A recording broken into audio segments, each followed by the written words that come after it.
1. I went to college in New York City, but I was living at home on Long Island with my parents to save everyone money. I would take the train to and from Penn Station every day for 4 years. I've been traveling into Manhattan alone since I was 13 years old, because I have relatives who live in the city.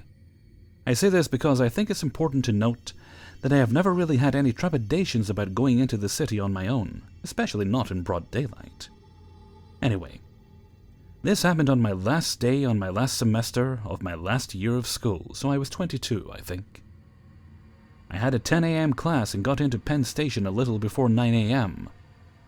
I always had to tack on at least 40 minutes to my commute because I had to take at least 2 subways to actually get to campus. I had my birthday check from my great aunt and uncle burning a hole in my pocket. My bank had no locations near my school, but there was an ATM vestibule right in Penn. And I was worried about losing the check, so I went into the stall. When I walked over to the back, there was a sign that the vestibule would be closing, which I remember being bummed about because it was really convenient. I don't feel this way anymore. Even though you need an ATM card from the issuing bank to get into these vestibules, they're a little bit sketchy. Plus, they're all entirely glass. So they're see-through. I was clearly in there by myself, and I look younger than I actually am. For reference, I'm 25 now, and people mistake me for a 16-year-old more often than I'd like to admit. So I probably looked like an easy target. This was not something that really occurred to me. Initially, I wasn't afraid of being in the portico by myself, because A, it was still morning rush hour, so there were people everywhere, B, it was Penn Station, so there were people everywhere, and C, it was broad fucking daylight, so there were people everywhere. So I go to the ATM and start doing my thing to cash in my birthday money. I'm feeling super adult because I decide to put the entire $200 into my savings, instead of depositing it for cash and buying something dumb. I finish up, and I'm getting ready to leave the bank and make my way up and across town to get to class. When I turn around to face the door, there was a man with a backpack who was standing with his back towards me, completely blocking the door. I don't know how I knew that this wasn't just someone who didn't realize they were just in the way, like just some absent-minded commuter, but I immediately thought to myself, fuck, this guy is going to give me a problem. I make my way over to the door to try to open it a crack. I say in the most politely adorable way that I can, I'm an angry New Yorker, so this doesn't come easily to me. Excuse me? The man turns his head to look at me and then turns back away, completely unmoving. This is when I realize my gut instinct was right. This guy was going to give me some sort of trouble. But what am I supposed to do? I have to get to class, and I'm not really prepared to start living my life in the HSBC vestibule of Penn Station. So I give the guy the benefit of the doubt. Maybe he didn't hear me. So I push the door open a tiny crack again and say a little louder, "Excuse me." That's when the guy flings himself around and grabs the door with both hands and tries to wedge his way inside with me.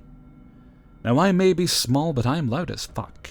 So I start screaming at the top of my lungs, "Help me! Help me! Help me!" With that, the guy lets go of the door and runs off, and I come flying out of the vestibule, still screaming. My display really must have been some show, because 3 women came up to me while 2 men also went running trying to catch the guy, and another person went to get the police. Side note, I later found out that screaming "help me" is what you're supposed to do in this sort of situation. If you just scream "ah," people will think you're a lunatic and probably ignore you. But if you scream specifically for help, someone is more likely to come to your rescue. I have absolutely no idea if this dude was intending on robbing me or maybe worse. I was never able to fill out a police report, because the NYPD was busy in Times Square shooting a hammer-wielding maniac involved in 4 incidents. I spoke to some state troopers who were in the station, but they weren't really able to do anything because when they caught the guy wandering around the other side of Penn, they think he was high because he didn't really run very far, he claimed that it wasn't him and that the girl must be mistaken, even though I described exactly what he looked like and was wearing. It turned more into a he said, she said kind of thing, because even though there were people around, no one really saw the action, so to speak. Whatever. I love New York.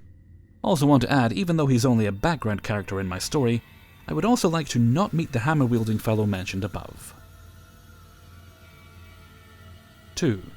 I am a 23-year-old female. The night of the incident, I was travelling from Glasgow to Aberdeen by train, alone, late at night. At the Glasgow station, the train was almost empty.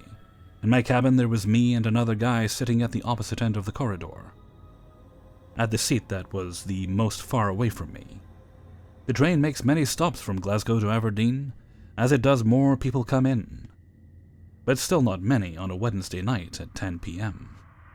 As the train is about to leave Glasgow station, a man enters the cabin, and to my surprise, regardless of the vast choice of comfortable, empty seats everywhere, he chooses to sit right next to me.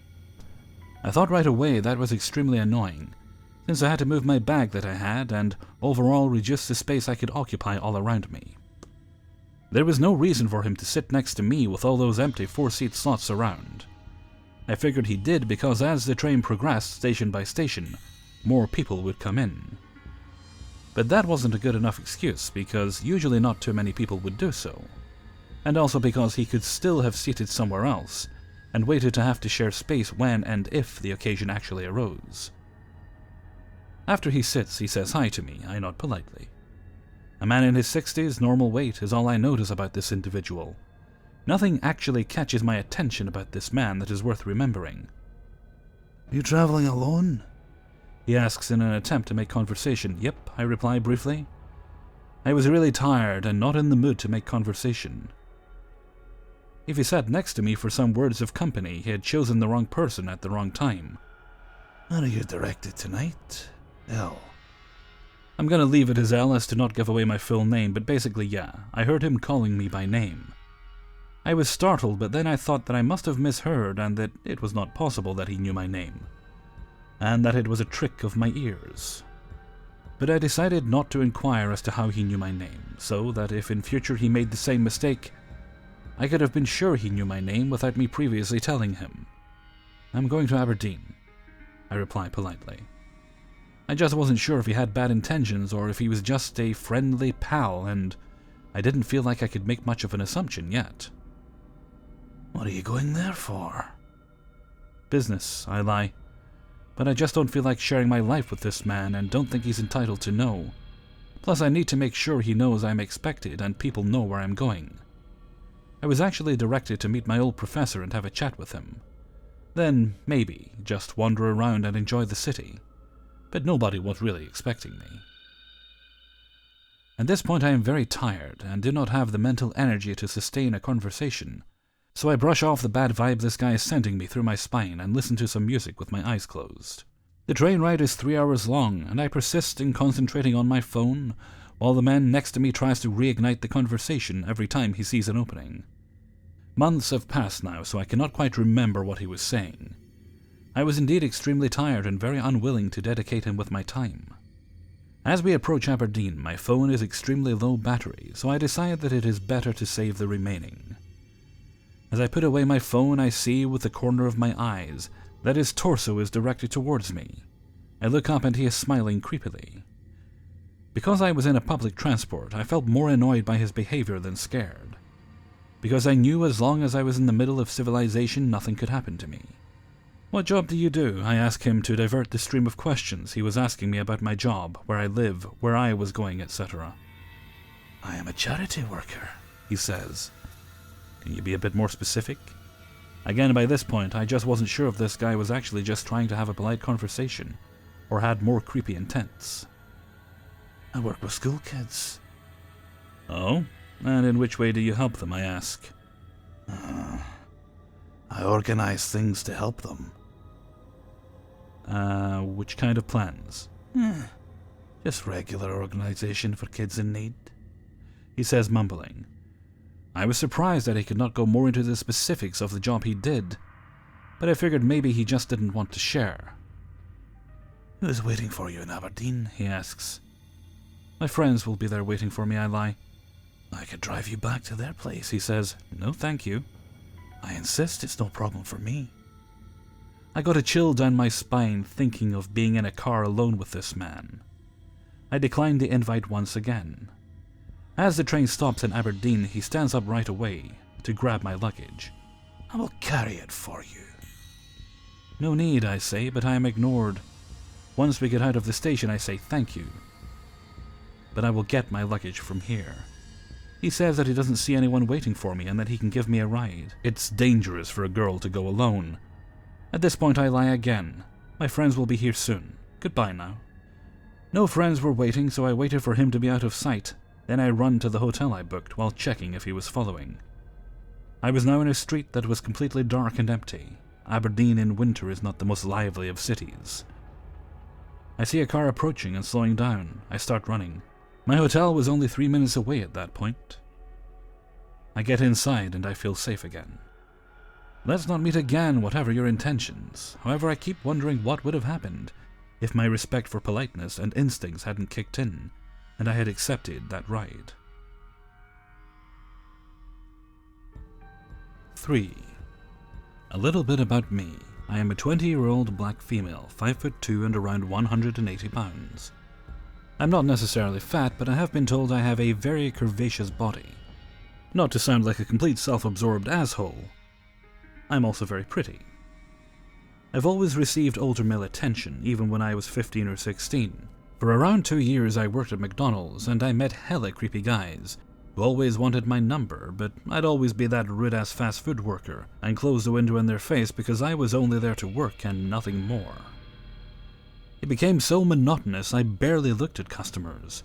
I just robotically took their money, gave change, and closed the window. When I finally quit, I still had people notice me in the street, and recall the time they saw me working the window. Most of the time I'd shrug it off, give a fake smile, and lie like I remembered them as to not make them feel bad. I soon realized that wasn't a smart thing to do. A few nights before I actually quit, I started telling some of my favorite customers that they wouldn't see me around anymore. Mostly soccer moms or old ladies whose coffee I made to perfection. I usually got off at around 10, so I'll say at about 9. A slimmer-looking Jamaican man in a restaurant van pulled up to my window and paid for his food. Mind you, I keep the window open when I complete the transaction, so the customers don't feel like I'm trying anything funny with their credit cards, and I personally didn't want to be super rude. I only close the window on guys who I know are pervs. Anyway, this dude is talking to me while I'm waiting for his car to go through, and as he's talking, he's staring daggers into the side of my face. I notice out of the corner of my eye, but didn't want to close the window since the transaction was almost complete. He was saying something along the lines of, "I need to come to this McDonald's more often, because you're so pretty." But before he could continue, I told him I was quitting soon, and I saw his face turn serious. And he disappointedly said, "Oh, that's too bad."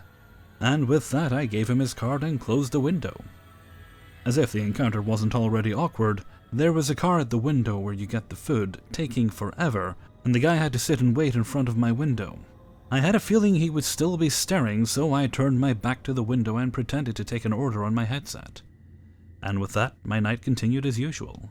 After the dinner rush was over, it was finally time for me to go home, and my manager pulled me aside and said, "Yo, some Jamaican did told me to give you this," and then proceeded to hand me a business card from the restaurant advertised on the side of his van, and on the back was his cell phone number, I'm assuming, with the name Kenneth. Now I'm laughing with my manager and tell her that he's some creepy-ass dude that won't stop staring at me at the window.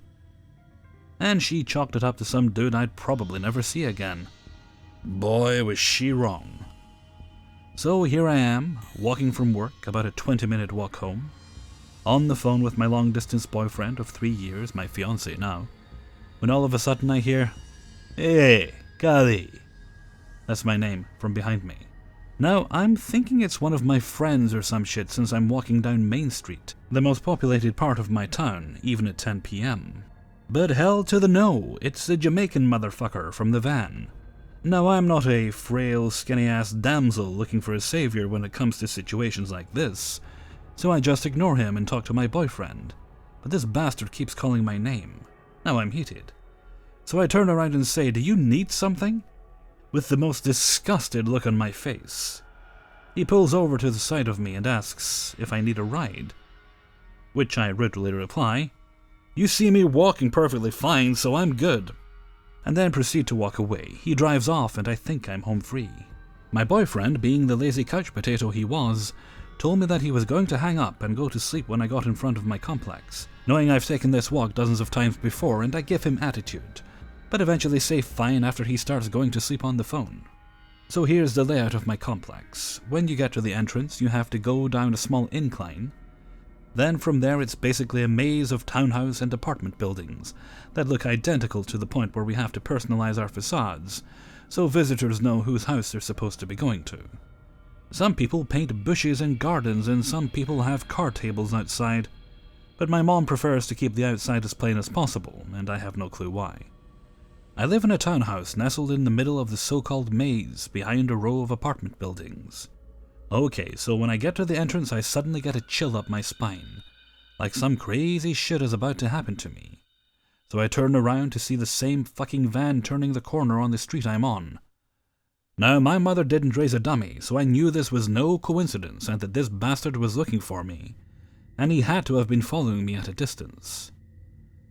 Now, absolutely ready for shit to go down, I stupidly stand my ground and wait to see what this SOB wants from me. I guess I didn't want him to know where I lived. As he slowly gets closer, I see he now has another dude in the van with him, and he looks huge. Not fat, but muscular. I notice because of the drastic difference between the skinny, frail driver and this dude's swollen muscles. This was the first time in a while that I was actually scared of someone. So I tried to run away, but the absolute terror I felt made me stay stuck to the spot I was in. Wide eyes like a deer in headlights. When he finally got within earshot, I heard the muscle neck guy say, "Callie, hey baby," as he stuck his head out of the passenger window. Now, how in the actual fuck does this guy know my name? I know I don't know him because who could forget someone who looks like he bench presses tractors for a living? I guess the driver picked him up and told him about me, and now they were planning something sinister.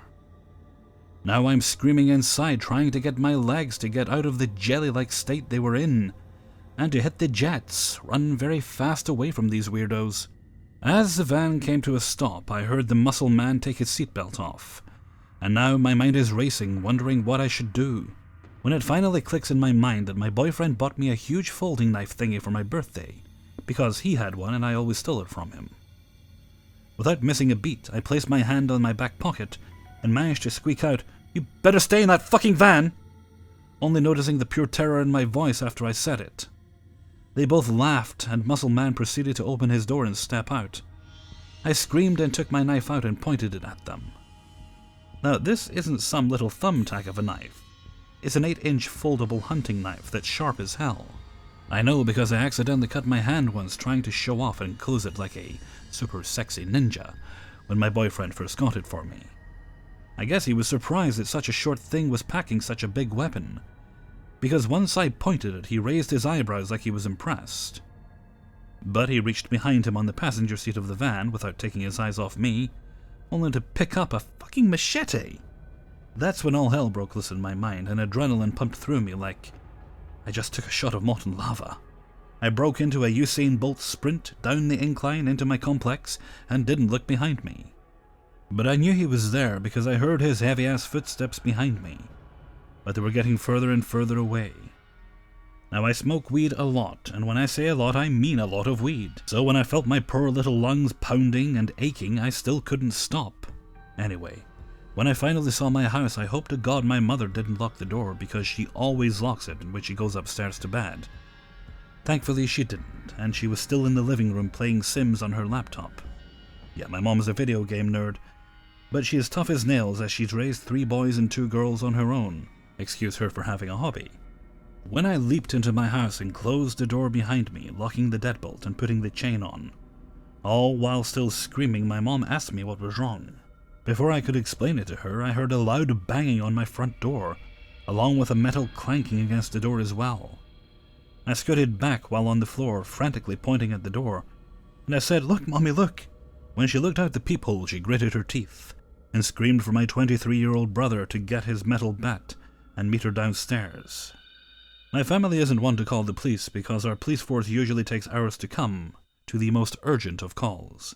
When my brother finally comes down, he has his bat, and my mother emerged from the kitchen with a big-ass meat cleaver. She opened the door still with the chain and asked, "What the fuck are you banging on my door for? Do I know you?" I guess Muscle Neck thought a then 16 or 17-year-old girl could afford to live in a whole townhouse on a McDonald's salary because when he saw my mom and my brother towering behind her, both giving him the death stare, he quickly said, "Oh, wrong house," and quickly walked away. The aftermath of this situation is pretty uneventful because after that night I never saw him again. That night I explained everything to my mom, and she made me call in and quit McDonald's the very next day. And she doted on me every chance she got because in her words I almost lost my baby. I'm grateful for my close-knit family and I'm glad they'll always have my back in the scariest of situations. But sometimes I get a chill up my spine when I think of what would have happened if the door wasn't unlocked, or if I wasn't fast enough to get away from Muscle Man. I hope I never see him or that frail Jamaican fucker ever again. Hey everybody, Hellfreezer here, and thank you very much for listening to 3 True Scary Stories, episode 359. And thank you very much to everybody who allowed me to use their stories in this video. Well, as I record this, it's actually New Year's Eve. We have about 5.5 hours to go, roughly. And it's very blowy outside. I'll have to venture out about 11ish and head round to my sister's house. I hope I don't get blowed away. Okay, and with that I'm going to head off for now. So until next time, thank you very much for listening, and take very good care of yourselves.